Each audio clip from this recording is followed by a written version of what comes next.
Mary Stein started a private day camp from scratch in a neighborhood that at first didn't realize how primed for it was. Dream Big Day Camp. Work deals with local schools and marketed it with a very small budget to serve over 1,000 campers each summer now. Besides that, they're located in Colorado, one of the first states to legalize cannabis. So she's got a 10-year head start on most of us in regard to how to frame the legal weed situation with her staff. So get your notepads out, because this is a good one. This is the Day Camp Pod.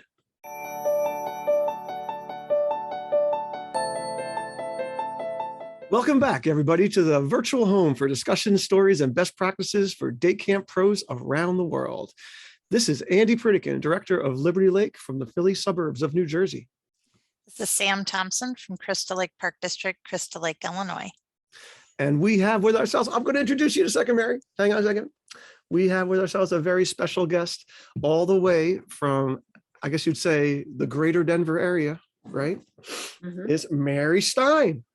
So Mary, why don't you tell us a little bit about yourself and, the Dream Big story? All right. Thank you, Andy. Thanks for having me. My name is Mary Stein. I'm the owner and director of Dream Big Day Camp. We are entering our 16th summer here in Denver. And I guess the way we got started was a lot of market research and some great luck and timing. I actually got all my camp training while I was working as a general counselor in upstate New York at a sleepaway camp called Camp Echo Lake. I was there for many, many years, and decided it was time to return back to Denver. And I wanted to take a East Coast camping philosophy and bring it into Denver, because I knew Denver didn't have one. Denver was full of 1-week programs where you signed up for a week of basketball, and then you went to a week of dance, and then you went to a week of tennis. And I thought, this is crazy, and by the way, Mary, that's probably the way it is across the entire country. I think that, you, like me, you have this Northeast camp mentality that you started with, right? Right. But, Sam, tell me if I'm wrong. I think once you get especially the other side of the Mississippi, maybe even just west of Pittsburgh, I think the typical kids go to camp for a week or two. That seems like the normal thing for me, right? Yep. We started with community day camps mainly, and then resident camp once you upped your game. But even resident camps, 2 weeks max is what I generally, once you're out of this area, right? So anyway, I'm sorry, Mary. I just thought that was interesting. Keep going. Yeah, well, I knew there were a lot of Northeastern transplants in Denver, and I thought, what, these are my people. I need to go where they are. So I found the neighborhood where they sent their children, and that's where I set up shop. And they completely understood what I was trying to do, because they all grew up on the north, and back on the East Coast. And they were so excited that Denver was going to have a traditional day camp where you could enroll online. You didn't have to get a lottery ticket and stand in line. And we've expanded from 1 camp to 3 camps, and now we're back to 1 camp because of COVID. But we've definitely turned up the dial here. Enrollments used to happen in April in Denver. And when I came to town, I said, oh, no, we're going to enroll in October the year before. And so we really changed the whole mindset of the way people sign up for camp here in Colorado. And now it's the norm that everybody signs up, right around Christmas time, January 1. We've been open for a while, our enrollment. So yeah, we have had over 100 staff. We serve over 1,000 children a summer. And we are a full-time summer traditional day camp in Denver, Colorado. That's awesome. It's awesome. And it's great. And it's a great name.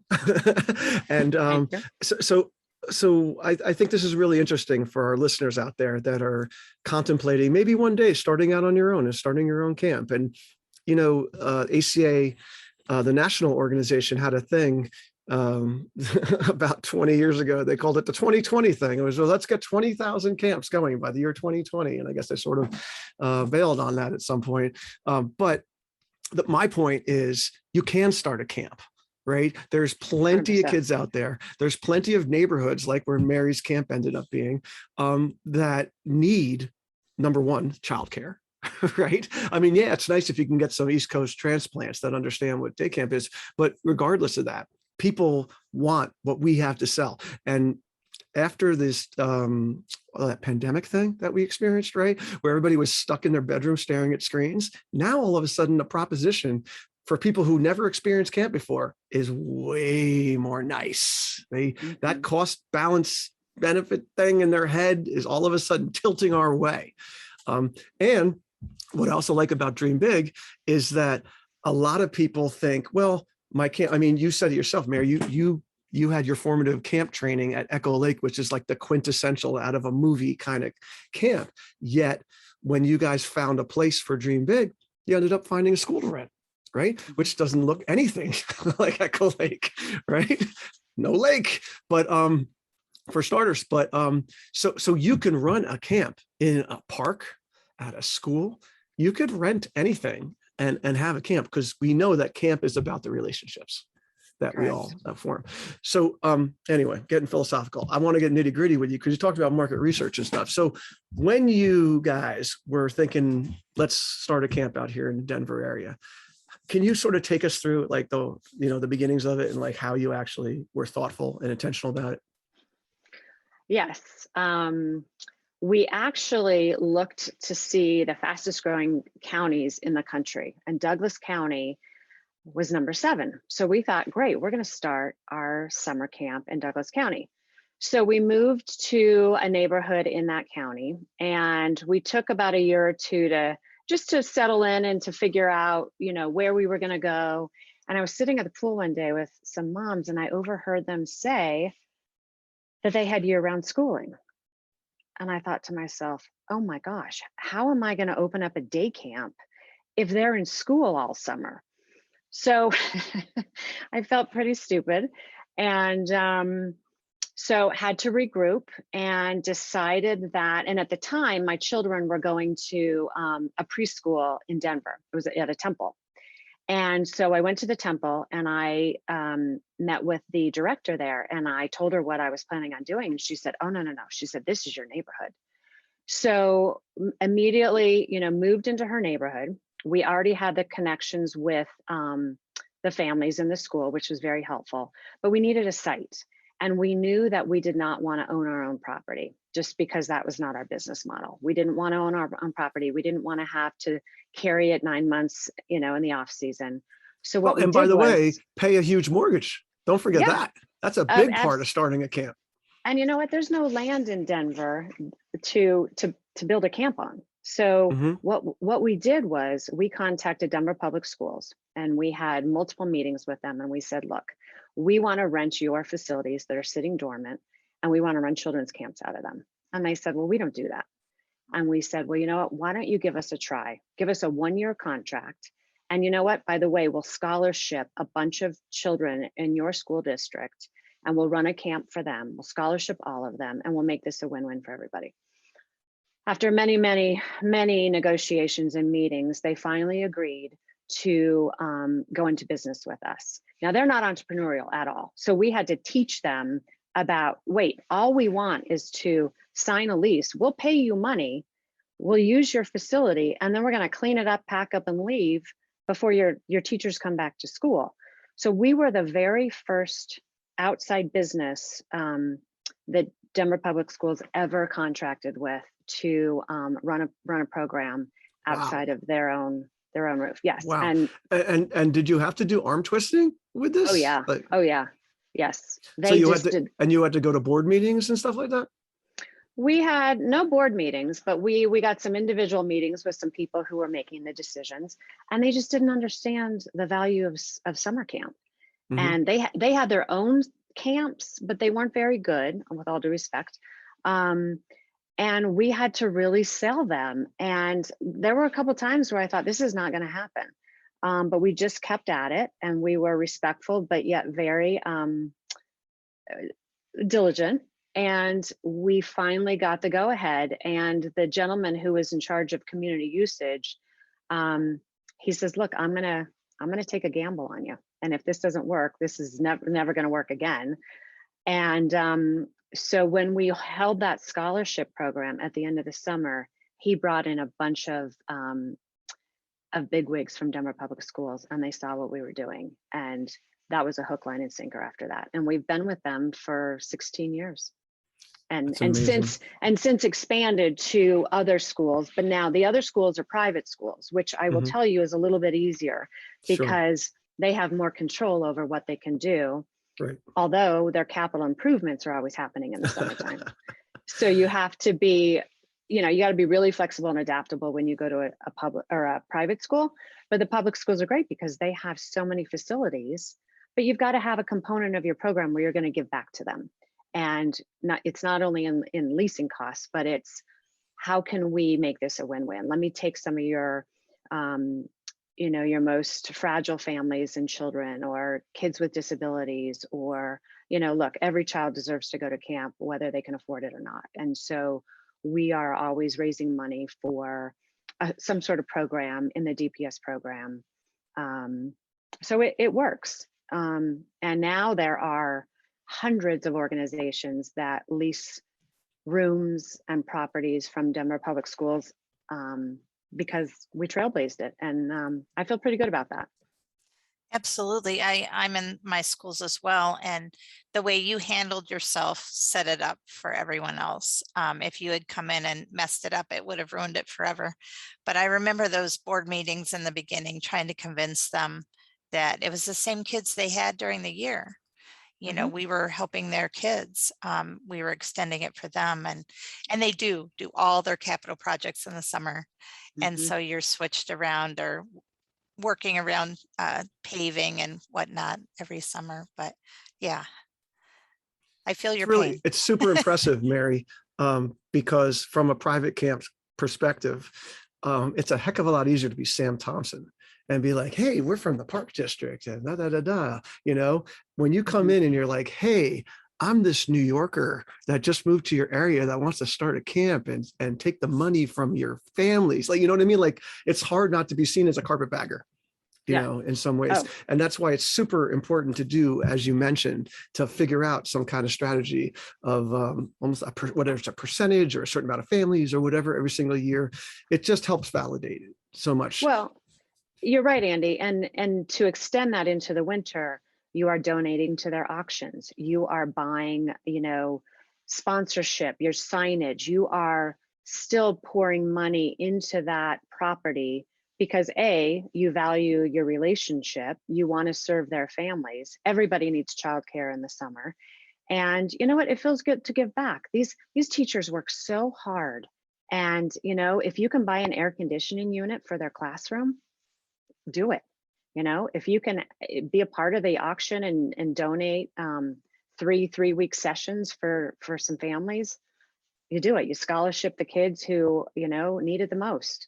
And, even though my leasing costs go to Denver Public Schools in general, I still am giving back, individually to those schools that we are at. So to make sure that they're being appreciated. And these people, some of the teachers think that we're just monsters coming in, we're going through all their books and their closets, and I'm thinking, you don't understand. The kids do not want to look at a book. They just want to change into their swimsuits and get on the water slides. Like that's what we're doing in your room. We're doing art projects and we're singing songs and we're dancing. We're not using your markers. So you do have to go to a staff meeting in the spring. You have to introduce yourself. You have to say, hey, look, I'm a member of this community too. You all work so hard. Take a break. Let me take over. Let me take care of your kids for the summer.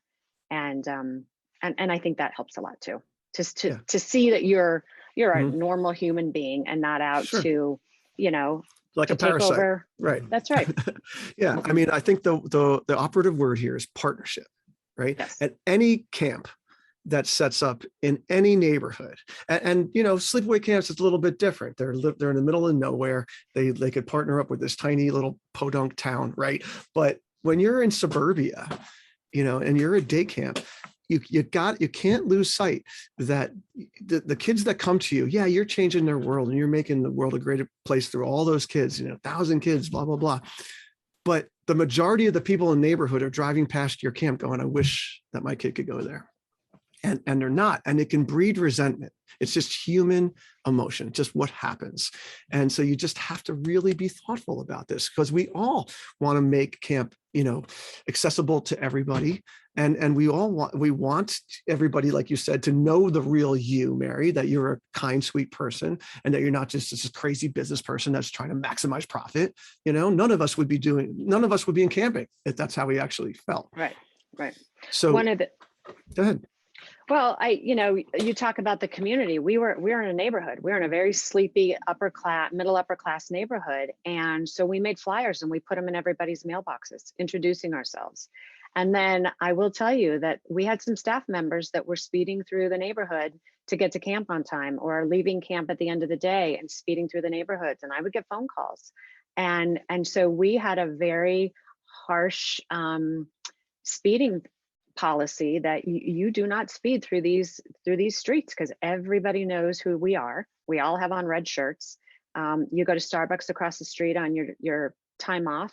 You don't talk about kids, because you don't know whose mom is standing behind you. Like, you are professional through and through.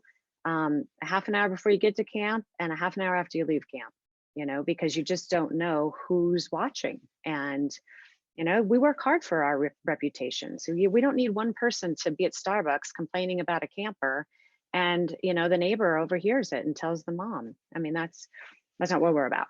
But you do have to take care of the neighborhood too. You're taking care of the school and the faculty there, but you're then taking care of the neighbors. We had a neighbor complain it was too loud. We were too loud at lineup. So I invited him to come over to lineup. We gave him donuts, smart move, coffee, yeah. And we made a big deal about it. And yeah, you can do what you can. Well, one of my favorite phrases that Jeff Ackerman, day camp legend, taught me was that perception is reality. Mm-hmm. And how you're perceived by everybody that doesn't really know you that well, that's what the reality becomes. So you did a great job of shaping the perception, which then became the reality. So that's awesome. So what was year one like, in year two when you started out? Say that again? What was my what? What was year one and year two like, as far as enrollment and getting staff and that kind of thing, starting it off? We broke even in year one. We borrowed some money from some family members, and we broke even, and we were tickled. Boy, that was a long time ago. 2007. So we got most of our kids from the local colleges. We don't hire any high school kids. I just feel like that year of college, everybody grows up so much. I wanted those kids in my camp working with me. So year one, we were on fire. We were so excited to be back up and running. And when I say that, we were at a sleepaway camp before that. But to have something our own, and to have something totally new and fresh to Denver, everyone was talking. We had, news reporters coming out to camp. We had people, looking through the fence, watching us, wanting to duplicate what we were doing. Year two was the same thing. I mean, I think we grew 200% in year two. And then and that was right around the recession. We had one of our best years in 2010. And so it's amazing. You know what? It was timing. Thank you. But it was timing too. Denver had never seen anything like this, especially in a school, in a neighborhood where there's 1 million kids. And we were professional about it, and we were transparent, and we invited everybody to come climb the climbing wall with your kids, come eat lunch with them, come to lineup, come to fuzzy time. We have nothing to hide. And they did, and word spread really fast. We used to hold these coffee and bagel. That's how we marketed. We didn't have any money to market. So we invited our friends to invite their friends. We brought bagels and coffee, and we came over and talked about what this camp was going to look like. And you came over to their homes that we're talking about? Mm-hmm. We went into 16 different homes, and all these women had invited their friends. And then it was like, at the end of that meeting, that new friend that we just met, she's like, I want to hold a coffee for you. Come to my house next week. I want to invite my friends. And it just took off like wildfire. So then, the internet was just becoming, everyone had internet at that point. And it started to the cross contamination of, oh yeah, I heard about that camp, and oh, I went to that coffee. And so we did that for 2 years, and that's how we marketed. And then it was word of mouth. And, now we do some more ads and things like that with social media. But it was really word of mouth. And it was the fact that we were so transparent. The timing was good. We had no competition. We're in a school. We're not out in the middle of nowhere. Moms could drop all of their kids off in one place. So in Denver, and probably most states, nobody wants to take a 4-year-old, right? Because the licensing is very different. And we decided we're going to take those 4-year-olds because nobody else is. So we took 4 to 12-year-olds, the first, I'd say probably 10 years of our program. And moms were thrilled because they could drop all their children off in one place at the same time and take off and come back at 3 o'clock or 5 o'clock, and pick up their kids. And it was one-stop shopping. And Denver had never seen that before. So year 1 and 2, that was it. I couldn't go to the grocery store without any makeup on because everyone always recognized me. I'll just say that. I learned real fast. I couldn't wear my sweats and slippers to the grocery store anymore. Well, I think you hit on an interesting business thing right there. And Tiff just joined us, our wonderful co-host, and I'm sure she'll chime in on this. But when you're starting a business, right, you're fulfilling a need. A successful business fulfills a need, right? And it would have been easy for you to be like all the others, like you said, and just start with 5-year-olds because it makes it easy, right? Mm-hmm. By the way, it would have been easier for you also to take high school kids to be your counselors too, right? But you took the harder route, right? Because you saw the need and you wanted the quality with the staff, and you wanted you wanted to get your foot in the door with all those people with the 4-year-olds because you've been doing this long enough to know you get them at 4, you're going to get them at 5, you're going to get them at 6, and all that kind of thing, right? So you beat everybody to the punch. So that was super smart. And you know what? Everybody was standing in line waiting with a lottery ticket to sign up for camp when we started. And we signed up with CampMinder immediately, and you can sign your children up online in a minute. And so that just changed. That was a game changer altogether. I mean, these moms looked at each other like, we don't have to go stand in line at 4:30 in the morning anymore. So we just did some things that nobody else was doing, but we had to figure out what those things were. And that was, task force. We invited a lot of moms to coffee, and they all told us, we hate driving around in the summer to 3 different camps. So we were like, all right, we're going to take all your kids. And by the way, in Denver, we don't bus kids here, and we also don't teach them how to swim. That's just, those are 2 things that are very popular in the Northeast that we don't do here.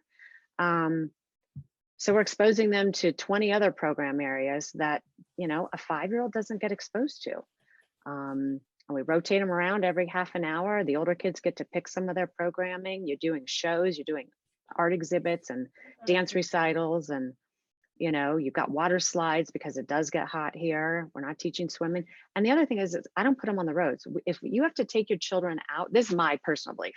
If you can't program your kids to have a good time in camp, maybe you shouldn't be doing this. I'm not sending my kids out to mini golf and Elitch's and the aquarium. Parents do that on the weekend. I think those are great activities. But for me, I want to create my own Disney. I want kids to be doing, participating in color war with the craziest, scavenger hunts and relay races you can imagine, because they're not doing that anywhere else. It's like a glorified field day, So I love the creativity of it, and you've got to have that in there. Otherwise, they'll go somewhere else. Right. Well, although, everybody's facility is different and all that kind of stuff. I just want to do a quick shout out to my friends at the Central Jersey JCC, who have like 800 kids and room for 150 on site, and they have to bus them out on a regular basis. And that is unbelievable what they can, what they're able to do with that. All right. So before we go on, I just want to tell you a little bit about our friends at Camptivities. So if scheduling was a headache for you in 2021, which I'm sure it was, and 2020, but even back in the good old days of 2019, if scheduling was a pain in the butt, Camptivities is specifically designed for camps by camp people. So save time, save money, save resources, and create the best diverse activity schedule yet, right?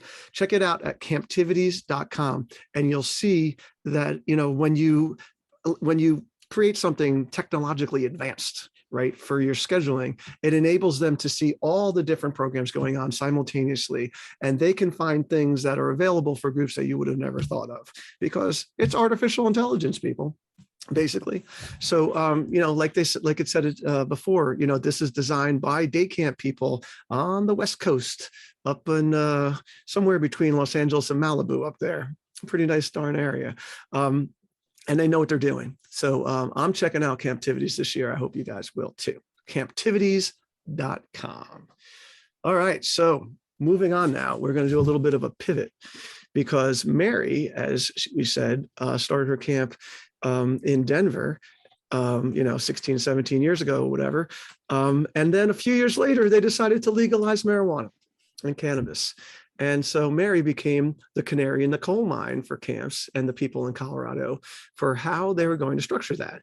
And there aren't that many day camps out there. There's a lot of sleepaway camps. That's a little bit different when you got a captive audience and you could say, nobody can do anything. And then you can treat it like a jail or whatever. But at a day camp where everybody goes home every single day, it's got to be tough.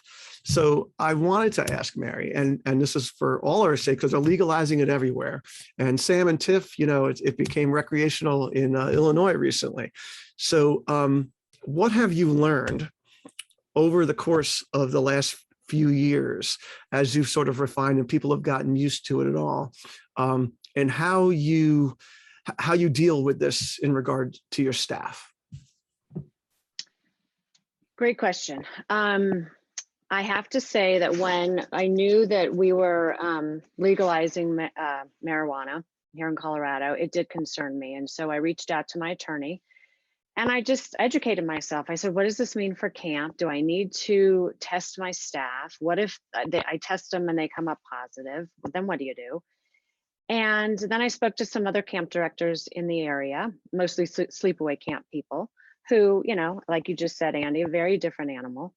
And then I said to myself, you know what? This really doesn't change anything.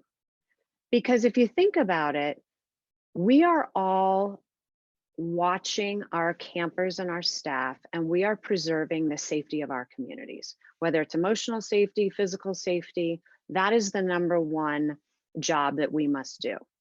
And so legalizing marijuana didn't really change that for me, because if somebody came into camp hungover or drunk, I'd send them home, right? And that's terms for grounds for termination. And I thought to myself, where do you start and stop with marijuana? Because you can smoke marijuana. It depends on how your body fat composition, how much you smoke, how often you smoke. All of that depends, has an impact on how long it stays in your body. And like you said, Andy, everybody goes home at 5 o'clock and they can do whatever they want. I'm not the police. I am not the police of them, but I am the police of preserving the safety of my program. So if anybody came into my camp the next morning, whether they drove or they walked or they got dropped off and they were impaired in some way, I would treat them exactly the same. And that would be to get them out of the community immediately to preserve the safety of the community. Sure. And then to get together with my head staff and decide, what are we going to do next? So it didn't matter if it was marijuana or alcohol or, now we're legalized for mushrooms. We can eat mushrooms here now. Yep. Holy cows. Yeah. So it didn't really matter because it was still all about safety. That's all that mattered. But the first thing that my friends say with this is, well, at least with alcohol, they would come in smelling like alcohol. But you could take a couple of gummies and be completely high. And theoretically, if you handle it well, nobody would know. That's the fear I think a lot of camp directors have. Well, here's the thing. You've got to create a culture where people they're watching the safety of the community. And so you not only have your head staff, but then you have your group leaders and you have everybody who is there for the children. And if somebody starts acting bizarre or starts talking about, I brought a gummy to camp or whatever, in my community, that doesn't stay a secret for very long. And I can think of one instance where we had a staff member who was vaping in our staff lounge on his period off. and somebody walked by and saw him vaping. Now, we didn't know if it was nicotine in there, if it was, marijuana in there, but it's against the rules. And he was terminated immediately on the spot. And we got rid of him. So I do think that if you're worried about, those edibles where you can't smell it, you've got to preserve a culture and a community where everybody is watching out for the kids. And it's not a joke. It's not funny to, swallow an edible at lunchtime when you're working with kids. And we've just done a good enough job. And I would employ that to anybody, is that you've got to create a culture where everybody has your back and the kids are number one and they're there for the kids. Go eat the gummies at 5 p.m. And I'm sure they did. I know they did, but you can't test them because I'm not the police. They could have smoked 3 weeks ago and it still shows up in a test. Now, Mary, that's where I had 2 situations this year. We're very new to being legalized, and so we're still working out everything. But the analogy with alcohol is good. That helped me clarify. So we random drug test, or we do reasonable suspicion.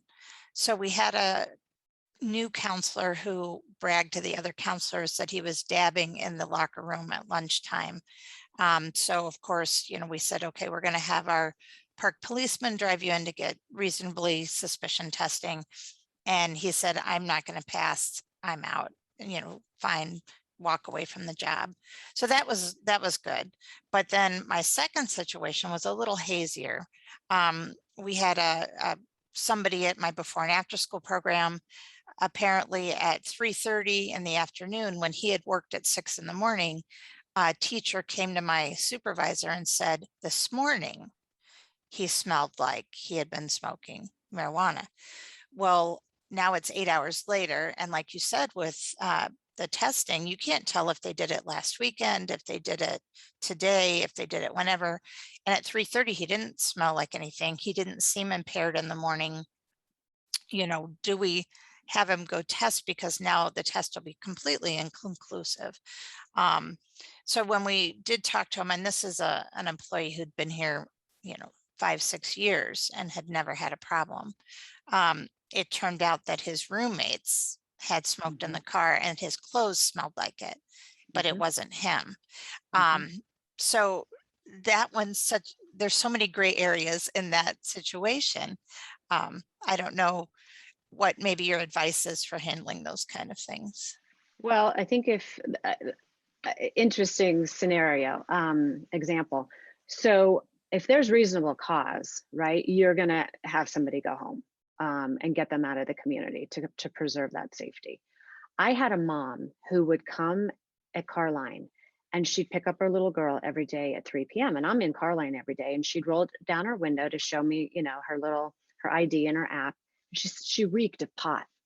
And I thought to myself, how am I going to let this little girl get in the car with her mother when her mother smells of marijuana? And so I did some research. You know what? The mom works in a dispensary. So the mom is going to smell because she works in a dispensary. And so I'm making all these assumptions, like your gentleman, right? I'm making these assumptions that she's high and she's a terrible mom, and I might have to call Child Protective Services, and my mind is going crazy. And meanwhile, this is her job. And it took a little, took some phone calls, and I finally asked her, and she said, oh yes, I do. And I do smell. And, she's all tatted up, and, I made big assumptions and it was wrong. And, the other thing too is people smoke marijuana for anxiety and depression and, medical purposes, aches and pains. And so who are we to judge that? Especially when it is legal. And yes, your roommates can smoke. It is legal if you're over 21. So I go back to the place of, I'm not a police officer. I can't decide, you can smoke, but you can, and how many days ago was it? And so I rely a lot on my staff, because if one of my staff walked into that bathroom or heard your guy bragging that he was dabbing, I'm pretty sure that would have come to our attention. Now you have a much larger program than I do. But again, I think, within your orientations that has got to be some role plays, and that's got to be really put out there now that this is a new law for you, and it's going to, and people are gonna, people do go crazy over, the newness of this, but it will decrease and people will figure it out. Andy, you and I were talking earlier about, when something's legal, it's just not as fun to try and get away with anymore. And so I think, you might see that too. I hope that's helpful. Yes, that was helpful. Yeah. And yes, the rumor mill got back to us very quickly as soon as Mhm. he said that. And then the other guy that we talked to instead is 21. And so that made a difference in our thinking as well, is that he's legal age, and then how do we prove when and where? So, Mhm. Yeah. And when I spoke to the attorneys, they said the same thing. They said, you know what? How are you going to manage this? How are you going to police it? When do you start? Do you test them randomly? Do you test them every Monday? And then what happens if half of them come back positive? Then what are you going to do? You're going to fire all of them? They can do whatever they want on their time off. They have to be ready to work. And, the smell is pretty significant. Mhm. So It's just interesting. like that mom who works in a dispensary. Yeah. So, I think one thing that, for people, because you guys have lived it now, right? For those people who have not lived this yet, just understand that when it gets legalized, it is treated almost exactly like alcohol. People are not smoking pot in the streets, right? You have to be 21. Like, it is almost exactly like alcohol. And really your policies, they just have to, your alcohol policy just starts including marijuana. Like, it Mhm. literally is just it, and I like what you're saying, Mary, about creating a culture, where basically everybody's going to look out for the children, best interests, because we do that already. So nothing really should be changing much in your camp about this. I think the important thing is that they just have to know up front that you're really serious about this, Mhm. and because Well, a lot of these kids, these college kids you're talking about, it's their first job, Mhm. and when I was in college, I thought I knew everything, and I was sort of an idiot, in hindsight. So, I could see myself, in the land of gummies and whatever's that you guys have there, being stupid unless somebody was really, intentional about it. And don't just assume that they're going to do the right thing. Like, it has to be constant reminders, I would think, especially Mhm. once we start this thing. Mhm. And it's every staff meeting. I actually had an attorney come in and talk to my staff in master orientation about making good choices and using good judgment. And I said to her, I want you to slip in some examples of DUIs and what happens when you get a DUI, and what happens when you get caught with more marijuana than what's legal. Um, and I want you to play that out for them so that they know what they're getting themselves into before they do it. And she didn't scare them, but she definitely had them thinking. And on the evaluations a couple of days later, on the master orientation evaluation, her name came up quite a bit. That, being a camp counselor, we all think it's all fun and games, and it is fun and games, but there's a tremendous amount of responsibility that you take on as a young person to supervise somebody else's child and make sure that they are not putting themselves in harm's way. And we really hit home on that as well, so that if you are thinking about taking a gummy at lunchtime, maybe you won't now, because we're reminding them of the responsibility that they have taken on, and how easily you turn your head and somebody, slips into the pool or hits their head somewhere, and boom, it's, you've got a whole different situation on your hands. And so I think when you do set that up, that people think twice about speeding through the community and coming in hungover. Or, I had a young woman who, it was her 21st birthday and she put wine in her water bottle. And she told a friend and she was gone by, she's gone an hour later, like, really? But, we had a that's, teen camper put rum chata in her water bottle. It's like, oh boy, you're so not good at hiding this. It's a little telling. Yeah, I it is am, telling. I'm super tardy to the party, but I love the entire conversation. And one thing that I think of as I hear you talk is just like purpose-driven problem solving, right? Like everything from how you market it, you know, to how you were just creative with okay, we're gonna do coffees, moms like coffee, to you know, this is how we're gonna run our programming, and then just having that voice of the customer in terms of buy-in is like, what will the programming look like, and how can we fill the needs? To this whole thing about just developing a culture, right, of where there's buy-in from your team, that they know that we're here for one mission, one goal, and really baking that into how they are trained so that it's more intrinsic, right? Like they have more pride in, I don't want to show up here this way. And I want to make sure that the kids can see me as someone who's responsible. And they may be looking at me, you know, oftentimes our campers don't look to us as the directors. To them, we're old, right? Like they think we're cool, but we're old.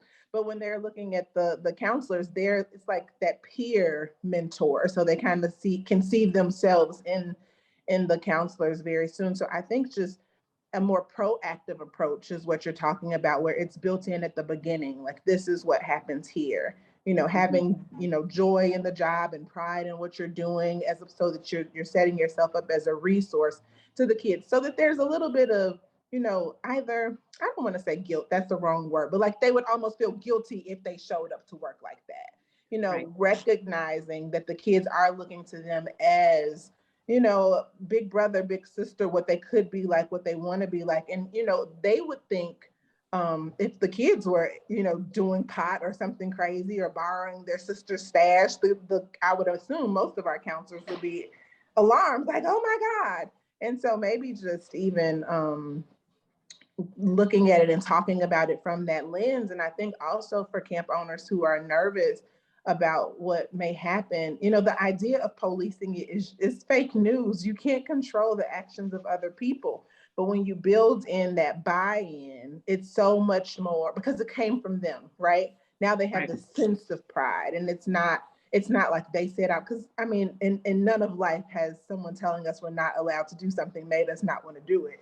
When we're not allowed to do it, we want to do it even more. So really just helping them understand their role and why it matters so much, I think, is genius in terms of you know, these things. And of course, like Sam said, dealing with the situations one by one. I also love just like the zero tolerance. Like, we love her. She's a great counselor, and she filled her water bottle with wine. Cute idea, not for here, sort of thing. So yeah, I appreciate it. Peer pressure with the other counselors. And they tell on each other, you know, so that also is very telling, that there's someone who respects the environment, the kids, you know, enough to tell, because, you know, sometimes you'll get those environments where everybody's going to keep it a secret. But I'm grateful to hear that there are people who are telling. Well, yeah. And also, as you now, Mary, as you approach this time that you're at, 16, 17 years, now you're getting all these kids that are turning into counselors, right? Mm-hmm. And I think that when you hit that point, there is also more buy-in, because wait a second, I'm not going to let this counselor screw up my camp, you know, the camp that I grew up at, you know, and I think that's certainly helpful. Andy, you hit it right on the head. This year we had 10 staff who grew up at camp for the first time. We've had one or two here and there, but this past summer we had 10 alumni. And they came in like, hold on, everybody. Like, let me tell you what I remember about this camp and what I'm going to give back. And it added so much value to our new staff. So anytime you can get those alumni campers on staff, 100%, they're gold. They are absolutely gold. And Tiff, I want to just mention something that you shared, and that was about, you know, preserving the community. We emphasize healthy living. And so we do all these contests and competitions every week with the staff about who can drink the most water, who can get the most sleep, who can exercise, who after camp, after car line is over, we do planks and wall sits, and as a staff. And so we're constantly focusing on the health and well-being. We have yoga and mindfulness after camp is over for staff rec. And so we're constantly focusing on being healthier. And let me tell you, when you come into camp hungover and it's 95 degrees outside and you got to run around with the kids all day, that's miserable. I mean, it might take one day to do that and say, I'm never doing that again, you know. And with marijuana, you know, who knows how that affects people the next day, whether they're tired or they're slow or they overate because they had a bag of potato chips and now they don't feel so good the next day. And they're, you know, like, it just takes that one time. But when I think that you emphasize the importance of taking care of yourself, because camp it's not a sprint, it's a marathon. It's a long summer and it's hard work. And you're not gonna get through it if you're not abusing your body, treating it like a tent. You know, we talk a lot about eating healthy lunches, packing healthy lunches. You can't skip lunch, you know, so all of that feeds into, why would you want to take a gummy at camp, you know, or why would you want to smoke at camp? That's not what we do here. We have contests on who can plank the longest, you know, like. I love that. There's definitely a sense across the nation right now and across all industries of like building culture and determining like what happens here and making sure that it's not just like the words on the wall, but that we're actually embodying that. And so I do think, like I talk about, I love more proactive things, right? Like reactive is, how can we test them? How can we like putting that on the mindset of owners from the beginning? How can we police this thing? Like a lot of our world is policed and policed badly. And so we really want it to be like from an accountability perspective. And so I love this, just building the culture. We've done a bunch of episodes around burnout and the emotional intelligence of our counselors with them being so young, and just like how summer was just as hard for the counselors as it was for the kids. You know, we thought re-emerging them back would be the biggest thing, but this commitment to wellness, right? And what does it mean? And what does it look like? You know, a lot of day camps, when camp is over, the day's just done, right? We're not doing wall sits and planks. We tell you to eat right and to sleep, but we're not doing challenges around that. So even that, I think, is gold for our listeners to take away. How can you really add in some of these things to build in a culture of wellness, not just tell people to be well, to have sleep contests? Like, who's talking about that? And how often do we not sleep? Because camp is so, takes so much time for the summer. I had basketball players as my coaches. And so, of course, they want to get out and party and have girls and all sorts of things after camp. But one good summer and they learned like, oh, no, I got a real job. You know, this is a real job. So, I love those things. That's awesome. All right. Well, we're winding down and I have to, before we wind up, I do have to give a shout out to CRS, Commercial Recreation Specialists, the fine purveyors of the best recreation solutions to keep camp going strong. And they are really big on waterfront, in case you didn't know, and waterfront safety, whether it's lifeguard equipment, life vest, buoys, SUPs, you know what those are? Those are the things you stand on, the paddle boards, right? Those are the big things. Kayaks, pedal boards, coursels, which are these things, these little kid things that the boats and kayaks and stuff like that. So whether it's small or large, CRS has got you covered at the waterfront. And certainly we've been going through life vests a lot. So CRS4rec.com. CRS is serious about fun. And at Dream Big Day Camp, they seem like they are too. So Mary, how can people find Dream Big? You can go to our website, which is dreambigdaycamp.com. You can email me, mary@dreambigdaycamp.com. You can call me at 303-377-1805. Those would be the easiest ways. Social media. We'll have Mary's contact info and stuff in the show notes, as we always do. And I think that's going to wrap it up. We've been sticking really good to this 45-minute thing, folks. And I don't know, Sam, you got a tip of the week you want to throw in there real quick? You've been holding on to one for like 2 months at this point. Yes, and we're past the season.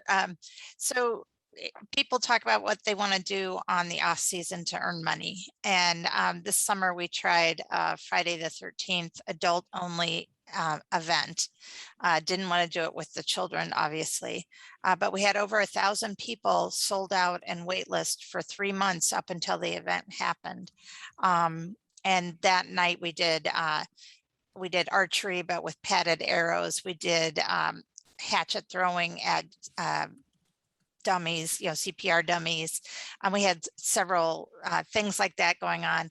The local brewery did a special beer for us that looked like blood, and decorating incredibly and all that. And we showed the movie in the park. My camp counselors acted out the parts. They walked around and took pictures with people dressed as the characters in the movie. And the lifeguards did, when it was raining, they would spray them. So they did kind of a 3D thing. They would throw the toilet paper when they were in the bathroom. So it was definitely more of a Rocky Horror Picture Show type of thing.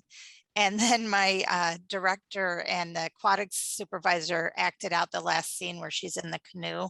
My director swam out and tipped her over, and we had our police pull up to the beach, our park police. And so it was very realistic. But the bottom line is we tripled our beer sales for the entire summer in one night. And we made a lot of money that way with just a one-night event for 4 hours. So also, Mary, in case you didn't know, Sam's camp is located on Crystal Lake. Yes. Which is, so they got a thing there going. That's So I can't believe you tipped the canoe at the end. That is creepy as heck. I am like bugging out just thinking about that. I have a video clip of it. I'll put in the show notes. Oh gosh. Wonderful. So yeah. And look, you can do stuff like this without the beer during the summer too, with the kids, to some degree. We do a haunted trail that is very successful every single year. The one thing I love about your tip is the same thing I love about things Mary shared. It's parent engagement. My phone's ringing. Parent engagement. Yeah. Yeah, totally. Well, I want to thank the Go Camp Pro team, commercial recreation specialists, and Camptivities for allowing us to bring this podcast to you. If you like what you hear, you should subscribe to the Day Camp Pod on your favorite podcast platform. So check out these show notes from this show and all our other episodes. I think we're this was 63, maybe even, at daycamppodcast.com, as well as contact information for Mary Stein, Sam, and Tiff. And we thank you for listening and making yourself a better Day Camp Pro. We'll be back in 2 weeks with another full episode of the Day Camp Pod.